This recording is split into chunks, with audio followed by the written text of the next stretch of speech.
Nam mô A Di Đà Phật. Nam mô A Di Đà Phật. Nam mô A Di Đà Phật.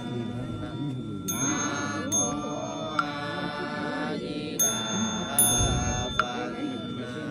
Nam mô A Di Đà Phật. Nam mô A Di Đà Phật. Nam mô A Di Đà Phật. Dạ vâng rồi.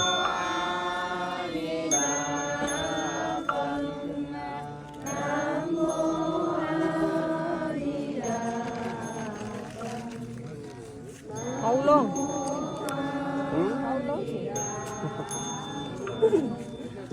Nam